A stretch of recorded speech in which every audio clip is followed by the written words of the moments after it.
Now, Syria is a big issue because we're at war. And we're about to go to war in a more significant way, if the president's to be believed, over these alleged chemical attacks. It looks like the Syrian regime used chemical weapons again. So how did this all begin? It all began with the Obama administration and Libya. The collapse of Libya gave fuel to the fire in Syria. How do we know this? Because we have the documents. Judicial Watch found in 2000, that's 3 years ago now, May 10th, 2015, or May 18th, 2015. We found the documents from the Defense Department showing two things. The Obama administration knew arms were going from Benghazi to Syria. And the DIA, the Defense Intelligence Agency, also was warning about the rise of ISIS and the coming war in Syria as well, and noted that the West was supporting terrorists in the internal battles in Syria. It's just incredible stuff. And I encourage you to go to our website and get it. I'm assuming we can link, I tweeted about it earlier this week, but we'll provide a link to the story here. And I encourage you to look at the documents, because the documents are killer. Here. This is what they look like. They don't black things out because it looks bad now, so they just white them out. But these are heavily redacted documents from the Department of Defense that show what I said they show. And I'm going to quote them for you.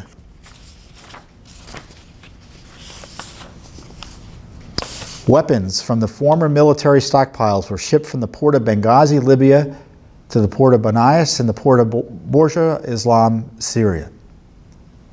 They were shipped during late August 2012.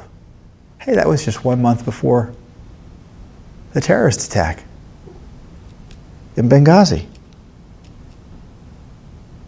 And you know, they just weren't just vaguely aware of these arms shipments. The DIA document talked about the types: sniper rifles, RPGs, and 125 millimeter and 155 millimeter howitzer missiles. The numbers for each weapon: 500 sniper rifles, 100 RPG launchers, and 300 total rounds, and approximately 400 howitzers. So I tell you, if you know the number of missiles and bullets going out, or the number of missiles and weapons going out, you're in a position to stop it. The document's vague as to whether that was actually going on under U.S. auspices. But isn't that interesting? So you had Benghazi being a way station for arms shipments to Syria. Now, who were they helping?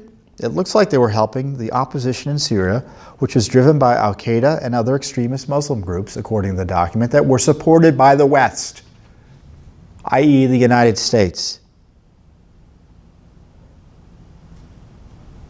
AQI, Al-Qaeda Iraq, are the major forces, the Muslim Brotherhood, another terrorist front group, major forces driving the insurgency in Syria.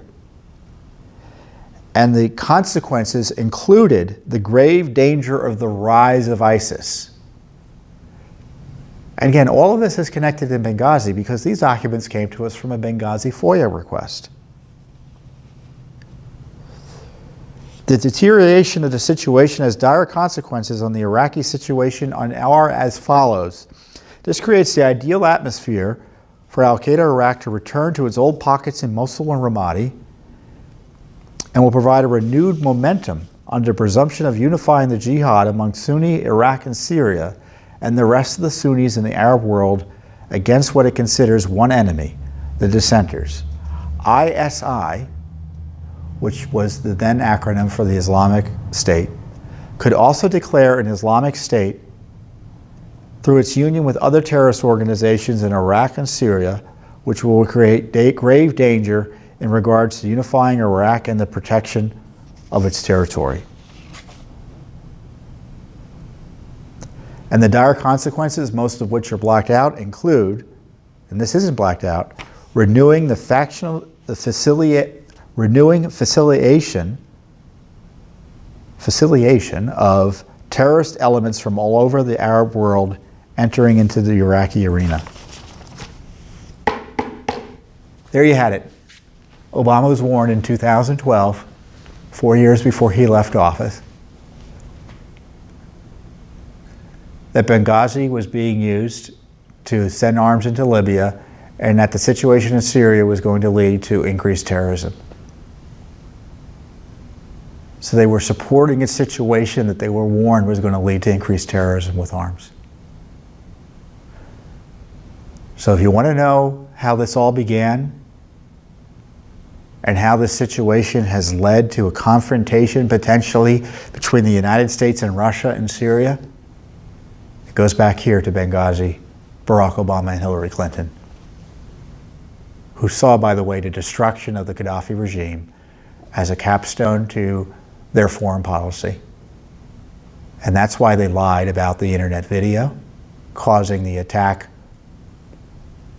on our consulate in Benghazi, because to admit there were terrorists there would have blown all of this wide open in terms of Libya having become a safe haven for terrorists. Arms shipments were going to terrorists out of Benghazi and Libya to Syria. They didn't want any of that coming out. So that's why they lied about the video. That's why they refused to protect people on the ground there, because to send military there would have been an admission of failure.